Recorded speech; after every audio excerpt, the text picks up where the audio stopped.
Hey guys, welcome to the RDR Celebrity Show, the hottest and newest show that's coming out of Zimbabwe, where we're covering local, national, international legends and celebrities that are doing fantastically well, have done fantastically well, and are legends in their own right. My name is Robbie Du Rand. This reminder is powered by Solution Center, a registered and authorized Apple dealer. You've got to get down here just off Enterprise Road. This shop is magnific, as well as in Bulawayo as well. The shops are there as a registered Apple dealer. Right, I have got, in my opinion, one of the greatest Zimbabwean sportsmen of all time, Brendan Taylor. Hey, Rob. How are you, brother? Good to be here. Good. Okay, so guys, just to give you a bit of background about Brendan Taylor, he has some stats that are going to probably make you fall off your chair. 286 games for Zimbabwe, 286 games. Most centuries by a Zimbabwean, 17. Okay, that's just, let that, for the cricketers out there, let that sink in. The most back-to-back centuries by a Zimbabwean of 4. Named in the World 11 team of 2015 World Cup. Let that sink in. Test captain from 2010 to 2015.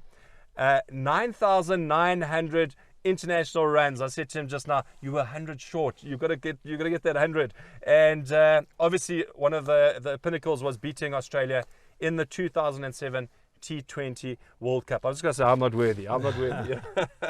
Brendan, thanks for that. Incredible career. Tell us how it started for you with cricket. From a very young age, Rob. Grade 1, grade 2, back in 91, 92, 93, I'd say. Had an instant love and passion for the game.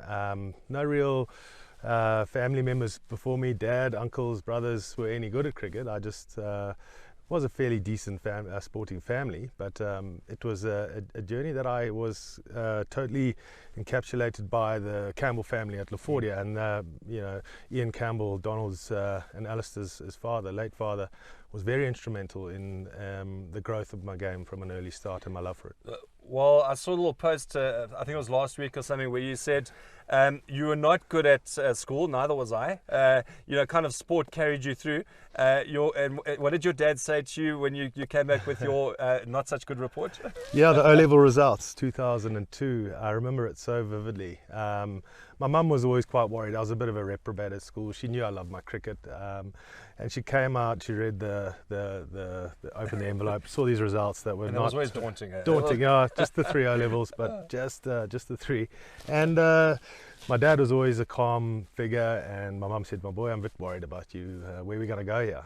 So, but while before that, I knew where I wanted to go. I had this tunnel vision where I wanted to go, and my dad just sort of solidified that by saying, okay, my boy, it is what it is. Get back in the nets and follow your passion, your dream. And I stayed true to that, thankfully, and they've been brilliant ever since, and I owe them a lot. Was that the greatest advice you ever got?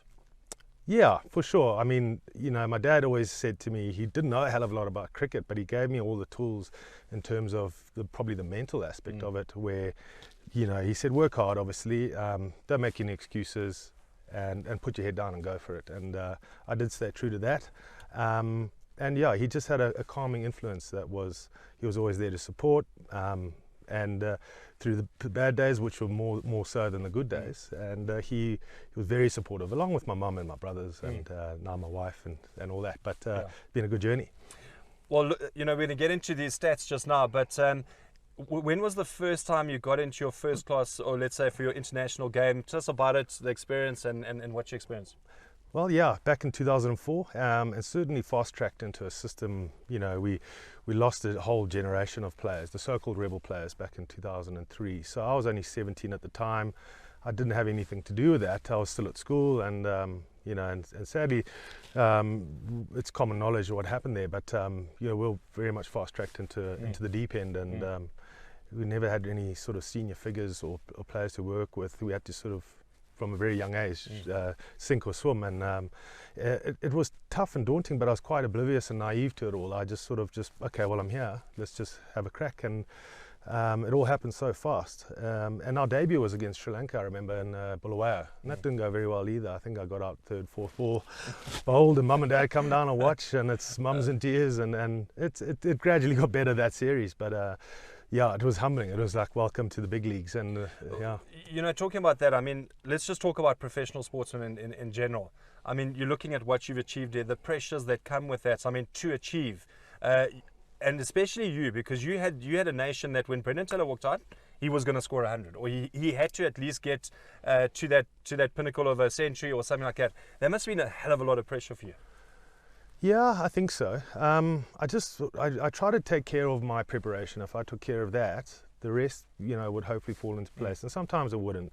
But it was just staying true to my work ethic and, you know, the honor of representing a country, which so many people want to do, and realizing that I'm in a very privileged position. So I need to look after that. And again, it was just, you know, you meet so many people from different circles of life in the cricketing circles, and some people impact you more so than others. And there was times in my career where guys like Grant Flower were very instrumental in coming in as a batting coach, and Davey Houghton and these guys. So I owe them a lot, but I bought into their work ethic, and they challenged me, and rightfully so, because I was probably lazy in certain departments. When I really committed to them, I saw my career start to take off.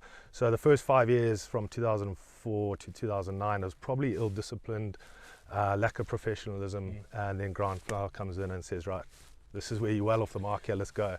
And yeah, that was a game changer, and I put the work in massively, and yeah, hard work pays off. Well, it's so important to have a mentor or somebody to get you on the right track and to guide you, and I think that's where, you know, if you're a professional sportsman or if you're in a business situation or whatever you are, and you're at the pinnacle, empower people to get into that and guide them. You know, that's what our future generation needs, to be totally honest. Just quickly looking at these stats, I mean, I got these stats and it's absolutely mind-blowing what this man's achieved. What was the one out of those stats that are there, what was the one that said, that is, I've just achieved greatness?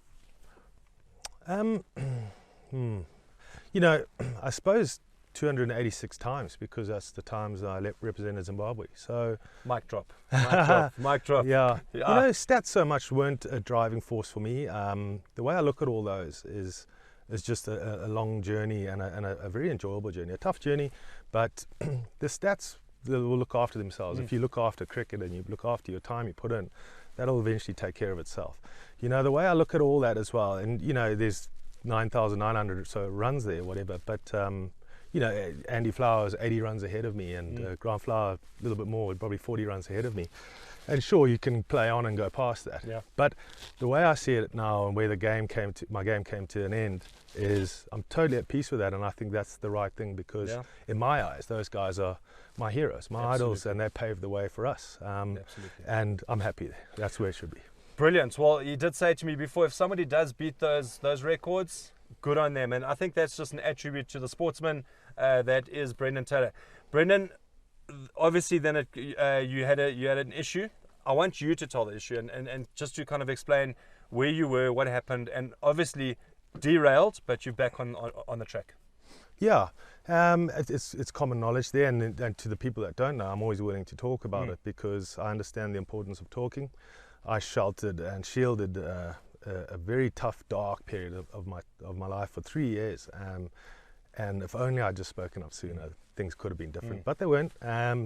You know, I had to sink to the bottom. Yeah, listen, there's a tough time. I think it was right just before COVID, 2019, where Zimbabwe cricket were experiencing a suspension, and we didn't know how long that would take, and there was whispers it might be 2 years, 1 year, we didn't know, but there was a lot of fear and uncertainty, and you know, it was like, oh dear, I've just come back from England and there's still 2 years left of my contract, I'm happy to be home, is this going to be the end? So it was very stressful. So that decision, I had to be proactive, and I had to sort of jump around and figure out how can I, you know, add work plan B, C into everything, and network with the people that I've sort of come across over a 15-year period.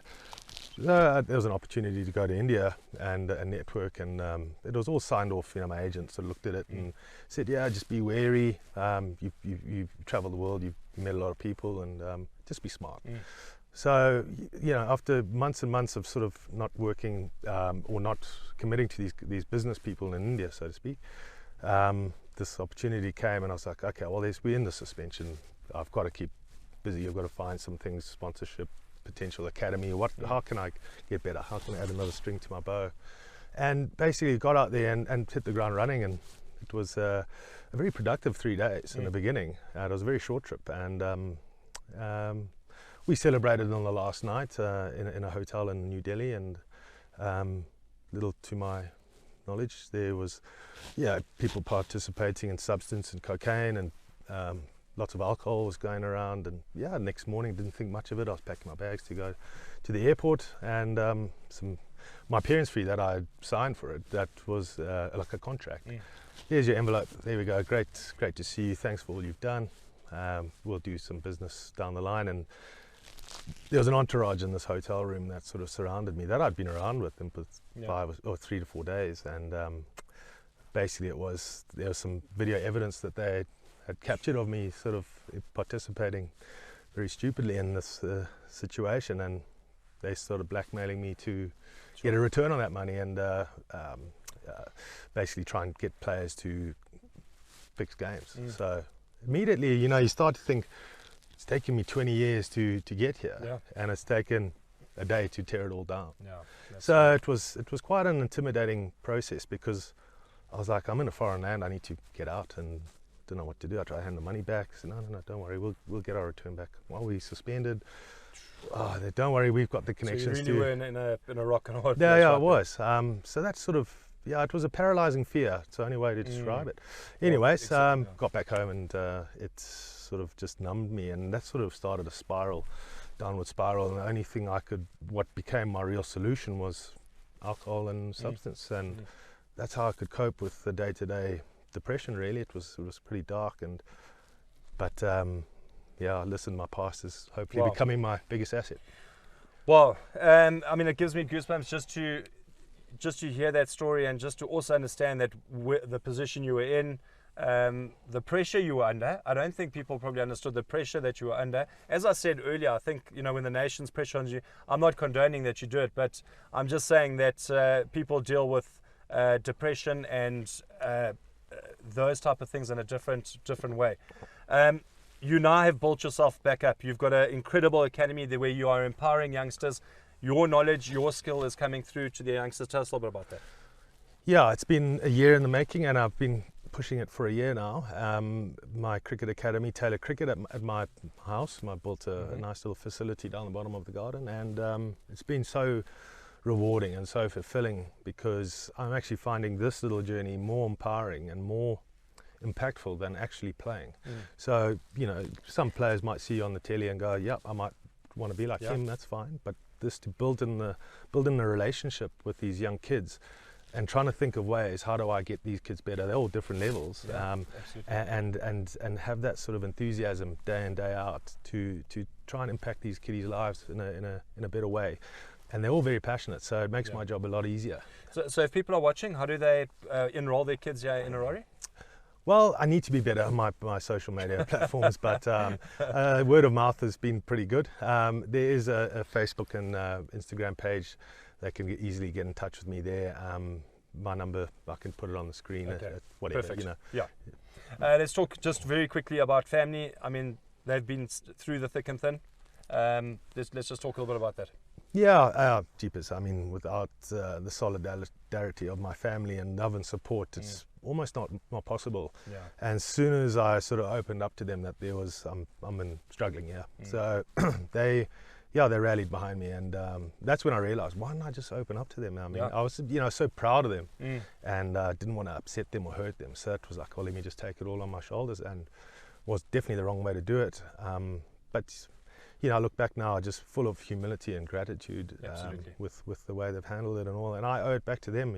The way I look at it is, in that sort of dark 3-year period, I stole so much time from my kids and my wife, and I was present, but I wasn't present. So it's give back time and maximize that time.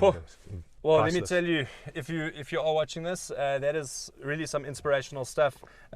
Brendan, I was just going to say good luck with the future that you got and spearheading what you are doing. I have no doubt that you are going to go back up to the stars with whatever you do. So good luck. Thanks, Rob. People listening out there, I think the main word there is forgiveness. I think, everyone makes mistakes. You're not perfect out there. Forgive, forget, appreciate what you do have.